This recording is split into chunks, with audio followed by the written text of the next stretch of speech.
Hello friend. आज हम geography का एक टॉपिक लेंगे, वो है ह्यूमिडिटी। ठीक है।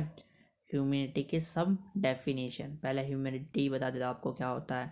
The amount of water vapour present in atmosphere या इन एयर। वही है, एटमॉस्फेयर नहीं कहेंगे, इन एयर कहेंगे। ठीक है। तो चलो डेफिनेशन देखते हैं।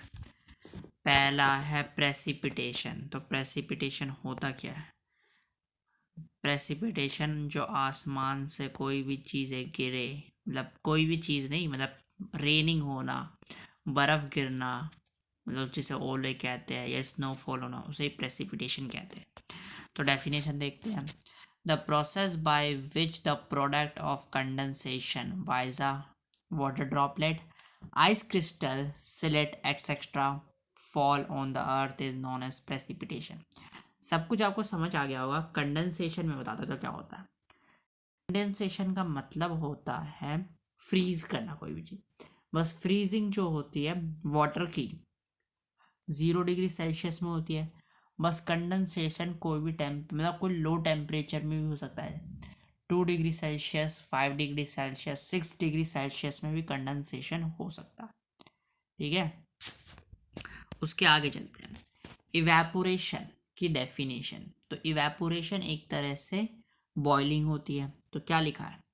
The process by which water vapours enter the atmosphere on heating is known as evaporation. बस जो ये हीटिंग हो रही है इतनी ज़्यादा इंटेंस 100 डिग्री सेल्सियस में नहीं हो रही। मतलब बॉइलिंग जो है वाटर की 100 डिग्री सेल्सियस में होती है।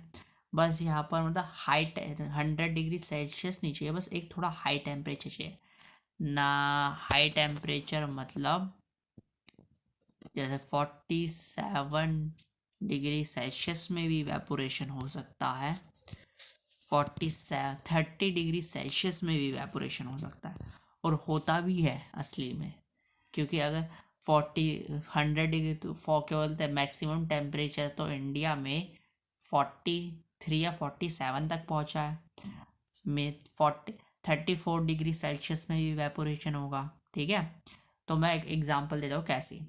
एक रूम में जग में पानी भर के रखो, ठीक है, और 2 दिन बाद देखना पानी थोड़ा कम हो जाएगा, तो वो पानी किधर गया?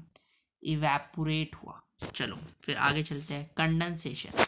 कंडेंसेशन के बारे में मैंने अभी थोड़ी देर पहले ही बताया था, तो डेफिनेशन देख लेते हैं। The process by which water droplet in the atmosphere, ठीक है, is converted into I droplet. ठीक है। वाटर वेपर्स जो गैसियस फॉर्म है एटमॉस्फेयर में, वो वाटर ड्रॉपलेट्स में बदल गई। और उसके कारण जब क्लाउड्स के अंदर ज़्यादा ही पानी भर जाएगा। आपको दो क्लाउड्स के बारे में पता होना चाहिए। Clouds filled with wind and clouds filled with water. Cloud बादल जिसे कहते हैं, उसके अंदर हवा भी होती है, और जो हवा वाले बादल होते हैं वो बारिश नहीं करा सकते, बस जिसमें पानी होता है। और पानी वाले बादल जब तक भारी नहीं होंगे तब तक भी बारिश नहीं होगी, और उसे ही प्रेसिपिटेशन, बस हम रेन कहते हैं। ठीक है। चलो आगे चलते हैं ह्यूमिडिटी के बारे में। ह्यूमिडिटी क्या है? The amount of water vapour present in air. वही होता है ह्यूमिडिटी, मतलब हवा में कितना वाटर वेपर प्रेजेंट है। और उसी के कारण जब पानी सूखता नहीं है, ठीक है, धरती पर ही रहता है। जब ज़्यादा सेचूरेटेड एयर में, ज़्यादा सेचूरेटेड वाटर, मतलब सेचूरेट हो जाता है, पूरी एयर सेचूरेटेड हो गई है, तो जिसके कारण जो हमारा पसीना है वो चिपचिपी होती है। ठीक है। जिसके कारण जो वाटर मतलब सूख नहीं रहा ना, क्योंकि सूखेगा कब?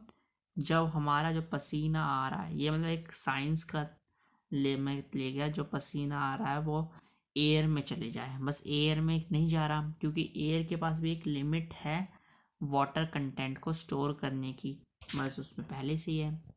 तो वो डिपेंड करता है ह्यूमिड, ज़्यादा ह्यूमिड एयर है या कम ह्यूमिड एयर।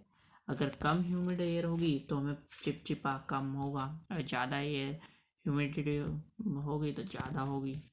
तो फ्रेंड, आज की डेफिनेशन का टॉपिक यही था। अगर इन 4 डेफिनेशन में आपको कुछ समझना है तो प्लीज़ कमेंट करके पूछिए। और अगर आप ये भी बता सकते हैं आपको किसी अलग टॉपिक में, अलग सब्जेक्ट में कोई प्रॉब्लम है तो मुझे कमेंट करके बता सकते हैं, मैं ज़रूर बताऊंगा। तो friends, bye bye and have a nice day.